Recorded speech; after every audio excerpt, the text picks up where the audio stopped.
Welcome to this deep dive.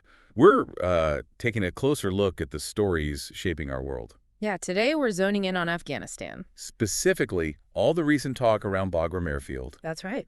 Our sources, well, they include statements from Abdullah Khinjani of the National Resistance Front, the NRF, Huh? and also some, let's say, sharp counterpoints from journalist Jawid Kargar. Both popped up in a recent news report. Exactly. So we've got these, two really distinct angles on Bagram's future. Right. And our goal really is to unpack what they signal about the underlying tensions and maybe the historical factors still at play in Afghanistan. Okay, sounds good. Let's start with Khinjani then. Okay. His position, he stated this to Afghanistan International, is pretty firm. Yeah. The U.S. shouldn't even think about negotiating with the Taliban to get back into Bagram. Right. A clear line in the sand. In his core reason, it seems to boil down to a geographical claim. He says Bagram is, and I'm quoting here, in the security and geographical area of the Tajiks. Which is quite a statement. It is, isn't it? Yeah, it's fascinating because he's directly linking this, massively strategic location to one specific ethnic group. And by framing it that way, Khinjani's sort of laying the foundation, right, for his argument that the U.S. should back the NRF instead. It definitely raises questions. National ownership versus, well, regional interests. Precisely. So he basically pitches the NRF as the natural partner for the U.S., the reliable one. Uh-huh. He talks up their anti-Taliban stance, their commitment to democracy, and this seems key, that their ranks are full of former Afghan soldiers, guys who fought alongside U.S. troops. Yeah, that shared history argument, common enemies. Exactly. And he goes further than that, too. He claims the NRF has already proven itself, that they're a dependable counterterrorism ally. Which is a big selling point, right? Yeah. Directly addressing security concerns for any country thinking about engaging there. Absolutely. He's presenting them as, a known quantity in what's still a very volatile situation. And his logic seems to extend to preventing reliance on the Taliban. How so? Well, Khinjani argues that backing the NRF gives outside powers an alternative. So they aren't stuck dealing only with the Taliban for anything inside Afghanistan. It's about options. Ah, okay. Strategic leverage. That makes sense. Diversifying options, wouldn't you say? Absolutely. He's framing it like, look, support us and you maintain some independence. You avoid, maybe unintentionally, legitimizing the Taliban by negotiating over a key asset like Bagram. Which really does raise that strategic question, doesn't it? Is it better to engage with the group in power, the de facto rulers, or empower potential alternatives? A tough calculation. Okay, so now let's bring in Jawid Kargar, because he offers a really starkly different view. Right. He doesn't really pull any punches. He accuses Khinjani's views of being, well, rooted in prejudice and ethnic nationalism. That's a very serious charge. It is. And Kargar's main worry, it seems, is that this kind of talk from the NRF is actually making ethnic tensions worse. Especially between Tajiks and Pashtuns. Exactly. He points specifically to online spaces, saying they're becoming, breeding grounds for this kind of division. His concern seems to be about this rhetoric spilling over, potentially, into real-world conflict. Then he makes this really interesting point. It kind of challenges Khinjani's whole premise. What's that? He says that neither the Taliban leadership nor the NRF leadership truly represent their entire ethnic groups. Ah, okay. That complicates the narrative quite a bit, doesn't it? It pushes back against this idea of, monolithic ethnic blocks. Right, not just a simple ethnic fight. Exactly. And to back this up, he points to other anti-Taliban groups. Groups that, crucially, don't frame their resistance in purely ethnic terms. Like who? Well, he mentions the Afghanistan Freedom Front, that's led by Yasin Zia, who's a Tajik from Kabul, and the National Mobilization Front, led by Jawid Sabzi, also a Tajik from Kabul. Okay.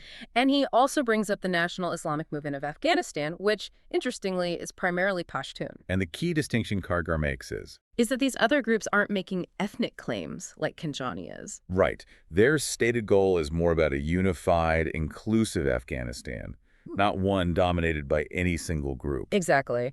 And that really throws Khinjani's geographical area of the Tajiks comment into a different perspective. It certainly does. Kargar's basically drawing a line, isn't he, between what he sees as the NRF's sort of ethno-regional focus and the broader, more national vision of these other movements. He's questioning if the NRF's framing actually helps achieve long-term stability. In a country as diverse as Afghanistan, yeah. That seems to be his point. And he gets pretty specific about the NRF leadership, too. Right. Claims it's heavily dominated by people from Panjshir. Uh-huh. Even suggests it's concentrated within, like, single family. He argues this pushes other groups out and actually fuels ethnic division from inside the anti-Taliban movement. Which is a significant charge. Internal bias, maybe even nepotism. Yeah. And then Kargar brings history into it. He talks about the, quote, historical shame linked to Shura-e-Nozar and Jamiat-e-Islami. From the Kabul war days. Exactly. And he mentions the Afshar incident, specifically the alleged abuses against Hazara civilians. These were, major Tajik-dominated factions back then. So Kargar's implication is? His implication seems to be that the NRF leadership, having roots in those groups, might be repeating historical patterns, using ethnic or regional prejudice to try and regain power. Wow. It's a really powerful historical critique, undermining their legitimacy as a unifying force. It is. It's heavy stuff. So, okay, we have these two fundamentally opposed views on the NRF and Bagram's future. Yeah. Khinjani sees a rightful claim based on demographics, region, anti-Taliban history, while Kargar sees dangerous ethnic nationalism that could fragment the country even more. It really shows the complexity. It really does. It just highlights how deeply tangled ethnicity, regional identity, and frankly, international politics are in Afghanistan. Both seem to be tapping into these long-running historical narratives, these competing visions for the country. Okay, let's pivot slightly. Let's bring in former U.S. President Donald Trump's perspective. His past statements on Bagram are also in our source material. Right. He was very critical of the Biden administration's withdrawal from Bagram, very vocal about it. Yeah, I remember that. Trump consistently argued the U.S. should have stayed.